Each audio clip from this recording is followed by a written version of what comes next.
I thought Tampa was going to beat Dallas last night. They did have a chance. I thought they played terrible football and nearly won the game. Had a chance to win the game.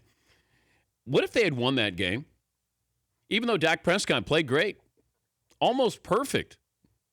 They ran the football a little bit, but it felt like Tampa wasn't going away, and they should have gone away a long time ago, at least in that game. But if Tampa won that game, Dak Prescott played well, what would we be talking about today? I can't say, well, we got to put Romo in there. That's why when I'm watching last night and you see Dak Prescott, it's his offense. Like, he's comfortable. It's his offense. Ezekiel Elliott rushes for 160. I mean, you got what you wanted out of them, but you couldn't put Tampa away. And I don't know what that says about both of these teams. I thought Jameis Winston was not ready for the big moment. I thought he had the fumble and then the headbutt, which was ridiculous. He overthrew Mike Evans a couple times, which is hard to do. I didn't think he was ready for prime time, but they beat him by 6. That's all you have to do this time of the year. Patriots win. Raiders, Cowboys, Seahawks, they all clinch playoff berths. Should have been a great day for Houston yesterday. Came from behind, beat a divisional rival, tied for the lead in the AFC South. May have found a quarterback. Tom Savage looked pretty good. Instead, you're looking at the $72 million Brock Osweiler contract. Hasn't gotten it done this year. I still marvel. I've said this before. I thought with their schedule this year, they had a chance to win 12 games. I've got a running back. I've got 2 tight ends. I've got 2 legitimate wide receivers. And I thought even without J.J. Watt, they were still good enough in that division to win 12 games.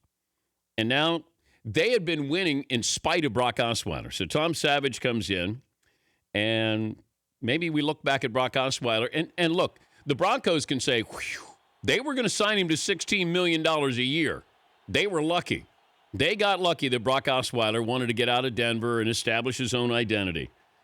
But, man, if you pick the wrong guy and you spend that kind of money, now what do you do with Brock Osweiler? It would be like this. Paulie produces the show. And if I said, Paulie, you have to go back to where Fritzy is, and you sit there now, Fritzy's going to be up here, or okay, McLovin's going to move up to the front row. That would be a little bit awkward in this room. Wouldn't you think? Yeah. But that's what it's got to be for these quarterbacks when they're going in and go, well, that's Brock's chair, or that's Brock's parking spot, and Brock gets to do that before the other quarterback. Now, all of a sudden, Tom Savage comes in and goes, that's my chair you're sitting in. But I look at Brock Osweiler. I look at Blake Bortles. These are situations that need to be rectified. Whoever takes over Jacksonville has got to decide if Blake Bortles is his franchise quarterback, because Gus Bradley got fired yesterday. Awkward moment, I'm sure. You fire him on the road, and then you probably have the obligatory, hey, if you want to fly back with us to Jacksonville, you can.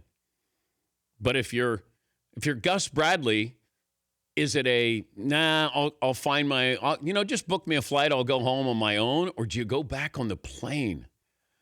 I would get on the flight. I would get on the flight because I would want to hold my head up to my players to say, look, I did everything I could. It didn't work out. I invested in Blake Bortles. That was my mistake. I lived and died by him, and I died today by him. But that team did not quit on him, and I would walk in there. And now, you're not going to sit up front. You're saying that from 37F. Yeah, but I'm okay with that. I would be back in the back with my players. Broncos losing to Denver, and I guess there were players yelling at one another. I think somebody said, hey, would anybody like to address the team after they lost? And then I think somebody said, well, I will. And then Aqib Talib said, no, not you. An offensive player wanted to say something, and the defense said, no, you guys had a chance to say something earlier on the field, and you didn't. Broncos have 13 points and 76 yards rushing in their last 2 games. Yikes. That's some bad football right there.